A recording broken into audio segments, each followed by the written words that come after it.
Hello there, my people.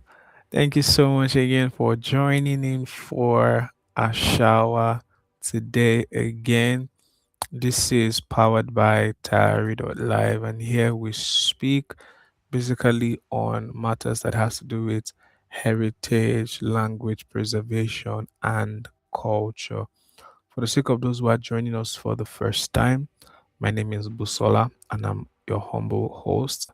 And we always have an amazing time, some very important components of helping to maintain cultural heritage, language, particularly for our diaspora family people.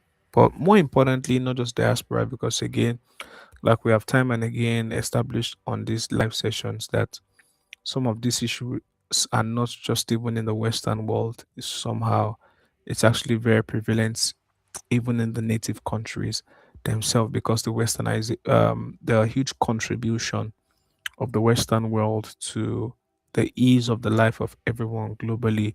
That influence cannot be denied. It cannot be denied, and so you can imagine that most people definitely want to pattern themselves in that direction. Um, so today we're going to be talking about something very important. I was just giving it a thought, and I'm like, I can't imagine how much of hard work most parents have to go through to help their children stay in tune with their culture. All right. So today we're going to be focusing on the parents' emotional labor of cultural preservation. Now, this will definitely lead to some points in the stream where I just wanted um, each diaspora parent out there to know that you are not alone. You definitely know that you're not the one you're not the only one going through some of these things, but understand that how the pressures um, come for different parents, it differs, and how it is being handled by different parents also matters, right? So first of all, I want to really say kudos to you out there doing all the hard work that you can to keep your child the loop, not their really African roots and all that. And I say this again, time and again, this is not a competitive thing with the Western world. All right. No, it's just a human flaw to always tilt towards what works. So I said that in the sense that, like I said before now, the Western culture has a huge contribution globally on bringing convenience and most of the advancements that we have experienced as human beings here on the earth. So it's normal that you know, so easy like that. All right. So, um, but that shouldn't be the case. Of course, we should humble ourselves to learn from them. But that should not mean a total arrest and disappearance of our own culture. All right. And again, one more time, I want to acknowledge every parent out there in the diaspora who is doing everything that they can, knowing fully well that every single thing that surrounds you, the visual infrastructures, the media, the music, everything looks like it's designed to just take away the culture from your child. But you are doing everything within your power to defend that, heavy stake. We have a stream on raising, um, you know, African kids, raising kids who are, proudly African and all that. You can check out that stream, touch base on some one or two things that you might find very useful in that stream. So today, let's just jump to it straight up. We're talking today about the emotional labor that diaspora parents face with respect to cultural preservation. So we'll unpack the invisible work, how to avoid the burnout, and then helping you to continue doing that work of sustaining the heritage that you are doing. So the first thing is let's speak to the matter of how much invisible work parents are doing to help their children handle this. Now, most especially, and I say this and I stand to be corrected, of course, in the comment section. You can let me know if that is too much of an incline or it needs to be balanced. So I was going, the mothers are the one who really takes this serious the most, the most, the most, right? They are the culture managers, right? They carry the culture, manager mental load. Um, you know, all the of course every single thing that needs to be done in the family to help that culture to stay afloat. It's the parents, it not just the parents now, but the mothers who do, who make that constant effort. We had a conversation recently with Esme. She has an amazing channel on a what's it called, account on Instagram. I love Swahili, ILUV Swahili. You want to check it out, really amazing. She was talking about, because we brought her on recently to find out, how she was managing the entire flow of helping her kids to learn the language and all of that. And she said, she was validating what I just said about how most of the times all of the effort comes from her. And even, of course, her husband is Kenyan. She's South American. Yes, she's South American, and she's making an effort to learn the language. And then every single time she tries to reach out to the husband to just help, okay, how do you pronounce this word? What does this mean? And all that, he just feels like you're disturbing me kind of energy. All right. So I say that because it's a lot of hard work that mothers are doing. Of course, I know that there are older parents as well too out there, who are joining forces together to see to it that this is done. Constant intentionality. You're always looking for books, channels, looking for channels like this that speaks to things like that, media, language opportunities. You're also doing the part of, balancing general parenting with actively defending cultural identity. It's a lot of hard work. It's a lot of hard work. And I personally, again, one more time, want to say to every culture manager out there, thank you for what you are doing. There's always that lowering, generation for the sake of what the others will enjoy and all that. So, and it's, you know, the other part which I've not spoken to is how this is really much of a double labor, right? There is the general parenting, handling morals, catering to their finances, their needs, and all that, and every other thing that really has to do with parenting a child. But then there's also that component now where, apart from that, you drill down a bit to helping them to contain and retain the culture. So there's that culture manager responsibility that comes, you know, for the parents. So the double shift of identity, of defense, and all that. So then also that burden of continuity, feeling solely responsible for ancestral transmission. You know, I've said that before, that there's the general parenting duties, right? But then, because they can't be merged together, they are two different things. Um, the thing with parenting, general parenting, is that, of course, if you're in a great community, it is easy not to do it alone, right? Because you have other people who are trying to raise their own kids. So even in white nations, I want to believe that they are still very, sound parents who will do everything to see to it that their kids are learning the appropriate culture. All right. So in the midst of all of that, um, if you have parents like that who are pre-existing, it's easy to coexist, because now they see how they see that what you are doing as a parent to keep them, you know, um, um, socially intelligent and emotionally intelligent and respectful. they see other parents, irrespective of the color now, because there are some things that are just common denominators to all of us. It doesn't matter the culture that you come from, it's a common denominator. They see all of those things and they know, oh, okay, this is how people should treat people. This is how this person should treat this person, and all of that. They know all of those things. But then, now the part of now transferring ancestral idiosyncratic things, that one is entirely different and fully on you as a parent. So I understand that, there's that burden of, oh, this will not be lost. It's actually even a bit more challenging now when even you as a parent, you are not extremely fluent. By the way, I have a stream on that. Um, if you are not fluent yourself as a parent and you really want to pass down the language to your child, you want to check out that stream.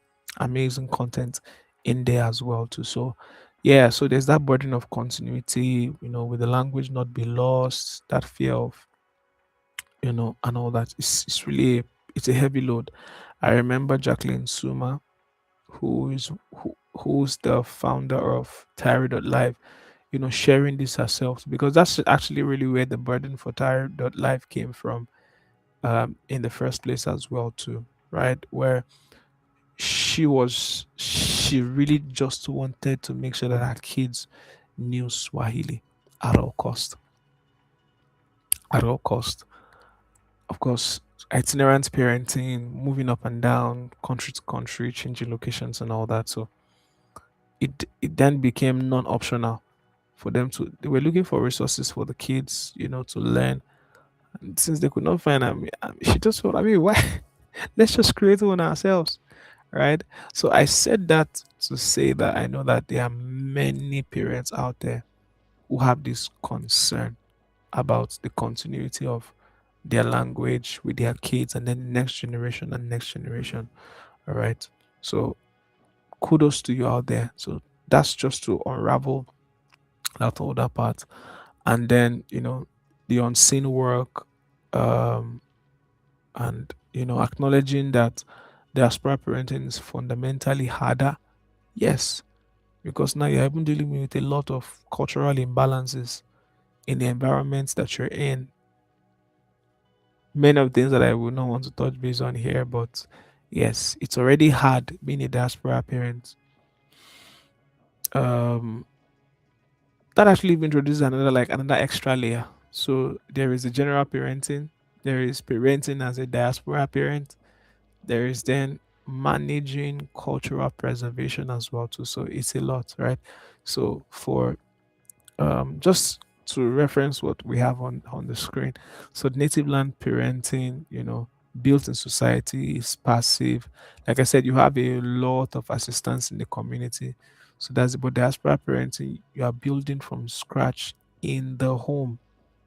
In the home, you don't really have that much contribution from the community as much as someone who is in their, raising their child in their native society and all that.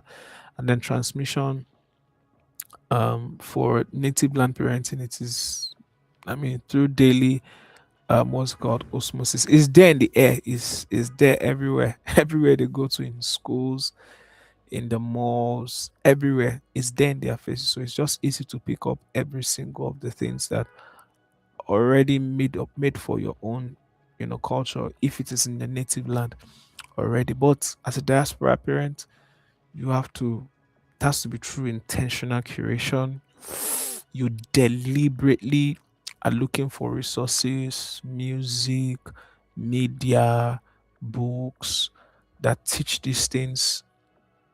It's deliberate. It's not accidental. You can't just leave it to the atmosphere and the environment and the community. I know, for an example, I heard that the central hub for Nigerians in the US is Houston.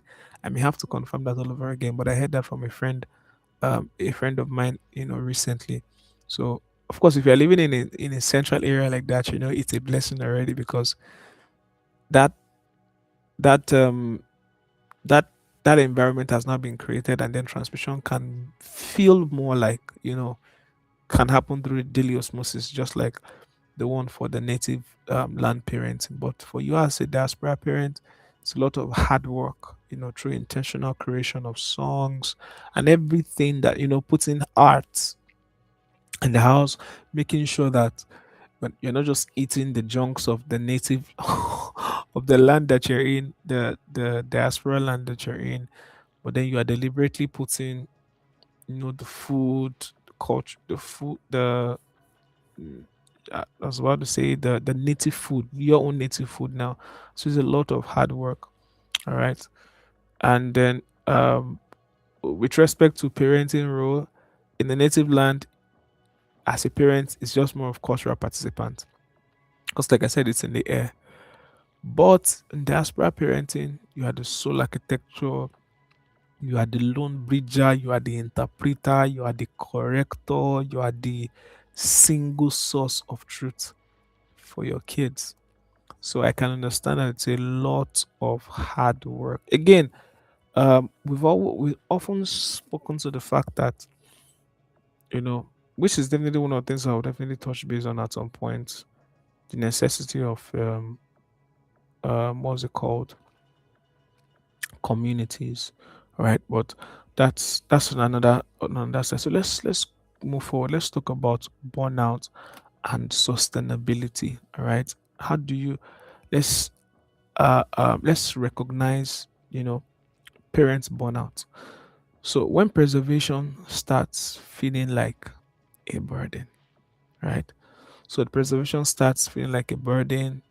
The cultural lessons turn into forced high tension homework between you and the kids, because you had just, and that's because primarily most parents who face this particular one are doing everything they're doing from the perspective of fear, of loss of the language and continuity in their generation. So that fear, because one challenge a lot of times with doing anything with fear is that fear, so of strange urgency, yeah, that does not consider the convenience of your child, um, was just focused entirely on, it has to be clear that I have done my role as a parent. It has to be clear that I've done my role. And then you're forcing it, forcing the language, forcing everything. But that in itself evolves into, like I said, the cultural lessons that then, excuse me, the cultural lessons that then turns into forced high tension homework. And then once you begin to feel that tension between yourself and your kids as a product of, I know um how exhausting it can be, that in your own world, in your own head, you are doing everything that you can to help your child move forward. And honestly, you consider it as help. Like, whichever ways that you want to look at it, for you, you are helping the kid. You're like, I'm doing this for your sake, not even because of me. But then it begins to introduce a bit of tension between yourself and him. And then once you also begin to then notice that thing, because I think a lot of times with kids, particularly teenagers, is that once it continues that way, you will get a measure of high level compliance, but not with deliberate participation in it. Right. So emotional exhaustion will set and it will be hard to speak in home. And the unfortunate thing is that it then begins to, because that's the funny thing. If you just think of this with respect to a regular thing that causes offense between two people. All right. That one context, that one emotional betrayal, before you know it, will just spread across to some other things, right? They don't, you just see that, conversation time drops. Even if it has to be conversation in English, it drops. Participation drops, energy drops, that's intentionalness, everything just drops heavily, heavily. And that is one thing that I know that stresses a lot of parents. And then eventually you look at it, would I rather lose my child in the name of wanting to you know, keep the language and all that? So it then becomes a matter of this or that, and then just decide and say, you know what, we give up on the language, and then just focus on the child and on the child alone and just give up on language. But that in itself is a product of burnout, not and because it's a product of burnout. That in itself is is a product of burnout, not because it is the right approach to use. All right, it's not the right approach to use, and I'm saying all of this because I'm trying to. You may be going through a season like this, and you don't even know. It's not really visible to you. Um, um, it's not really visible to you how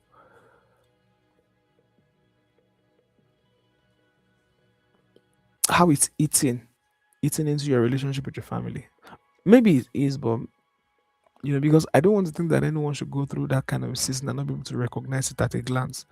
That this is where this friction is coming from and all that. Particularly if you have a very talking relationship with your kids at some point, they will definitely let you know that, what, this thing, I'm not interested in it and all that. Of course, there are ways you can definitely help them to flow with it. I've done a stream on, your child is not speaking Yoruba.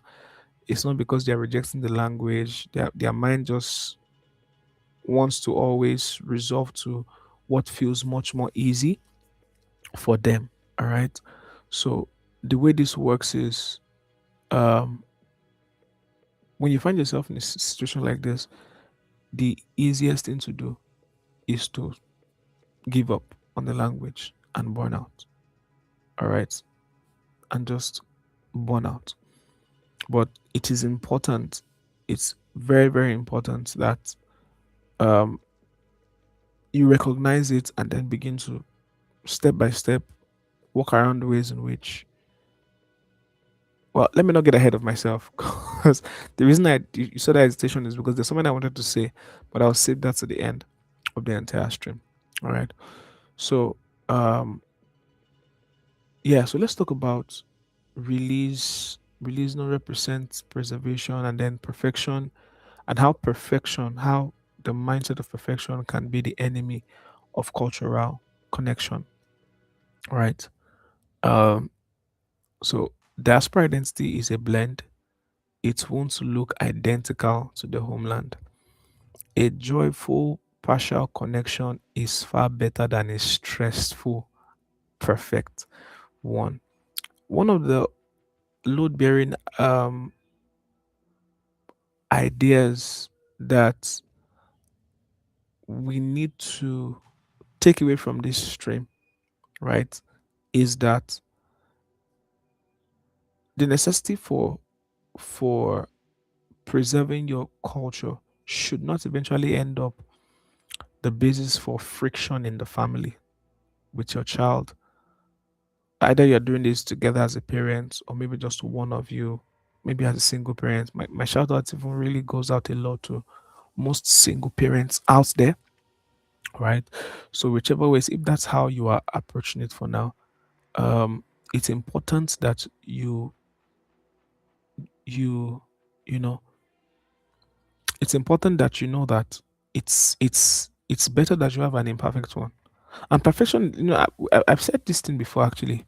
The target when it comes to learning and maintaining your heritage, particularly as a diaspora parent, fluency is not what you want to benchmark against. Fluency is not what you want to benchmark against. What you want to benchmark against is, have you been able to own the culture, the core values, right?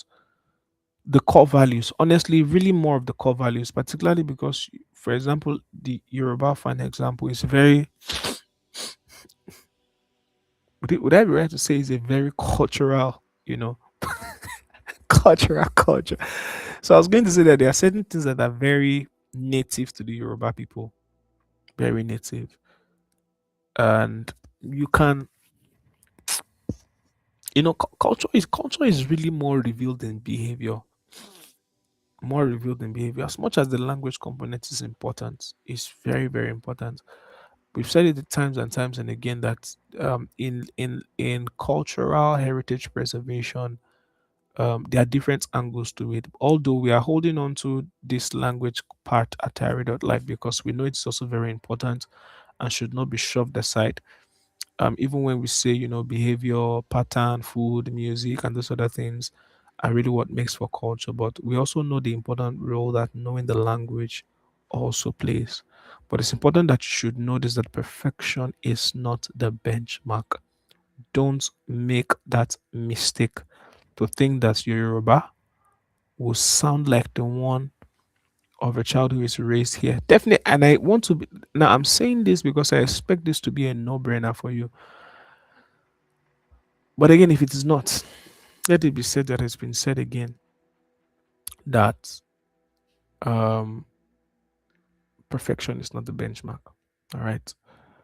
A partial connection is far better than a stressful, perfect one. So I've said this also before that one of the things that also causes for exhaustion is when you prioritize intensity over consistency, right? Intensity over consistency. That in itself will kill the entire thing. It will kill it totally. It will entirely kill it. So you should know that consistency is not the priority. Forgive me. Intensity rather is not the priority. Consistency is the priority. So it is better that one of the ways that you can protect your energy as a diaspora parent when you're teaching is this is just work around term consistency, right? So focus on light, enjoyable daily interactions rather than forced drills, the academic approach to the entire thing, right? Um, you know, and that's the one of the ways you can protect your parenting energy. And also, more importantly, is that it gives your child that warm environment. I think to a large extent, every effort to gamify a thing, make it rewarding, incentivizing things like this, um, will give that room for reception from your kids and set just make that environment an environment you know for learning the language, making it warm. It will really be that environment that you really want. So focus on the micro habits. Don't do don't go for intensity over consistency. Now understand this, and now this is really, really the crux of the entire thing, right? Um, you were never meant to do this alone. All right. Never meant to do it alone. I know that for native land people, these things feel more um natural because it's littered in the entire environment. So um it's easier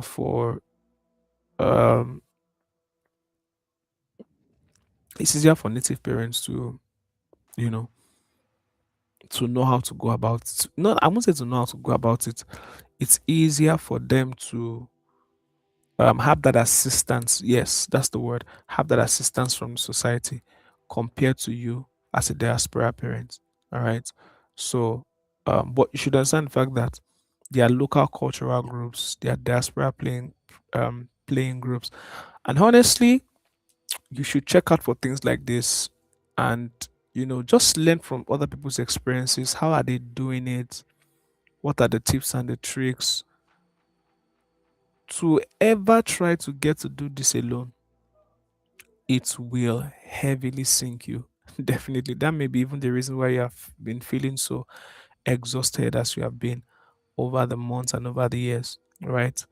Um, yeah. And one important thing as well is, incorporate extended family circles, showing your children that their heritage belongs to a wider thriving community. So more home calls, more video calls, let them speak with uncle, speak with auntie, and all of those things. Let me quickly read something that I have here. So I said that um you know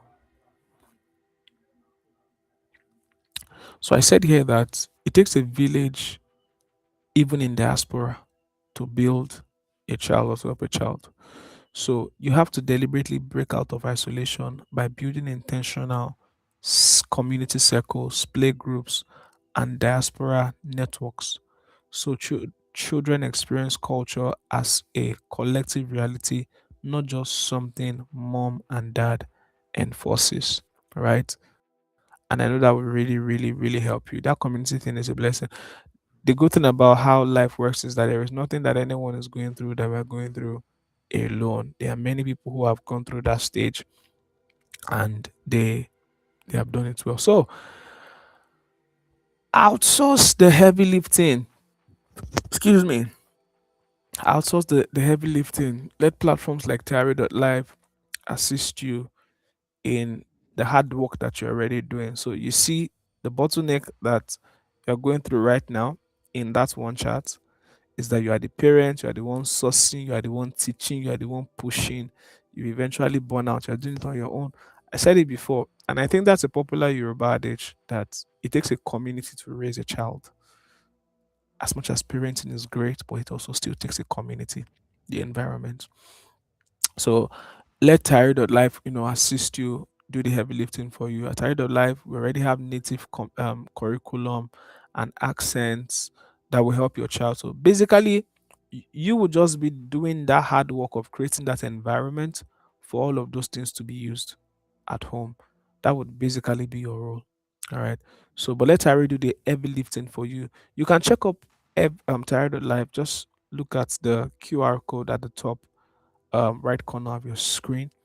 Um, if when you scan it, it will take you to the website, and then you can have a look at the experience, the gamified experience. Amazing! It's entirely curated to make the entire language journey, you know, um, be smooth, be very smooth. So take advantage of it. Let Live help you. Like I said, don't don't try to soak in every single thing and do it by yourself. So build sustainable habit as well to it. Peer support, interactive storytelling, and digital cohorts. Keep learning, keep learning, engaging. All right. So create a self-sustained routine that grows with your child. I'm going to be talking about um, how to use what's it called, digital methods in solidifying the language with your child. One of these days, pretty much very soon, and I think you want to look out for that stream. So, diaspora parents, I've said this to say three things. One, I understand your struggle, and I want to say kudos to you for how far you have done this. But number two, you are not meant to do it alone. It takes a community to raise a child. So you need diaspora communities like that who are already doing things like this, and you can outsource the wisdom that they are using to get results that they are getting. And then number three is let Tari.live be your co-pilot. All right. Just go into the website. You have 20 minutes of free time to experience at least as much as you can experience on the app. All right. As will give you some understanding of exactly how every single thing works. So let's quickly just do a recap of every single thing that we have said today from the start, identifying and recognizing the hard work that diaspora parents are doing, the cultural manager mental load, having to do general parenting, and then the regular parenting is a lot of hard work because there are two different rules, right? The general parenting duties, and then the ancestral parenting parent I said ancestral parenting, the part of passing down and transmitting the ancestral culture and all that. And I've said that for a lot of parents the challenge is that it is done with the fear of loss of identity across generation, which creates a lot of parental pressure. Although as much as within your power, you want to kill it as much as possible. All right. So, and then there's the hard work of, context creation. Explaining tradition out of context requires continuous mental energy. All right. We also talked about the fact, that difference, that difference that it comes with when you're raising your child in an environment that everything already, just reinforces the language and reinforces the speaking, right? There's that part. Then there's now you as a diaspora parent and what that means for you, the discrepancies. So all of this is basically to admit the fact that it's a lot of hard work that you're doing, and how all of this eventually leads to the burnout. The preservation starts like a burden. You start up with cultural lessons, you turn into forced high tension homework, and then emotional exhaustion in the family is peak. And then you may begin to experience some sort of disconnect from the kids. And then it's a matter of trade off. Do I want to let my child go emotionally at the expense of, um, you know, getting them to learn the language? And then, of course, it's a no brainer, and the language becomes the option that goes away. So you must also understand the fact that when you're on this journey, one of the temptations you want to avoid is a temptation of perfection, right? Perfection is not what you benchmark against. That's not how you should roll. Also, prefer micro habits as against intensity. You want to be intense. Um, it doesn't really help as much as the everyday daily habits, the the visual infrastructures that you have in your house to ensure and help them to um you know feel the environment of what it means to be African, and yeah, to be African. So create that environment. So understand that you were not meant to do this alone. This is one of the things that I've said already. um, Engage in groups, and also let Tayari do the heavy lifting for you. All right, very, very important. So you cannot pour cultural pride from an exhausted cup. It has much disadvantage than advantage. So share the load and build a sustainable routine today. For the routines, you can check some of my previous streams here. I've shared some tips on how this should actually work, and how people have made it work in the past, and now they are still making it work right now. So, and I know that will be very much helpful for you as well too. So that brings us to the end of this stream, the diaspora parenting pressures, right? Yeah, that brings us to the end of this stream. It's truly an honor to bring this to you time and time and again. Again, some of these things, like I said, I know they may already be no brainer for some of you parents. They may be new for some of you parents, particularly for, my heart really always goes out to second generation parents who don't really have so much fluency in the language, and also wants to do the hard work of ensuring that their kids, um, don't also lose out like they did. I'll be bringing Sheslin on the stream next week. Unfailingly, you're going to have a great time with Sheslin. So yeah, so that's everything that I have for you today on the diaspora parenting emotional labor of cultural preservation. We have unpacked the invisible work. We have talked about how to avoid the burnouts, where the challenges come from, and the habits that needs to go into ensuring sustainable heritage building. So thank you so much. It's truly an honor to have brought this stream to you, and I will keep doing it over and over and again because of the beautiful needs that we see that this is meeting for our diaspora family, and not just diaspora family, but even people who are, you know, doing culture related stuff. Thank you so much.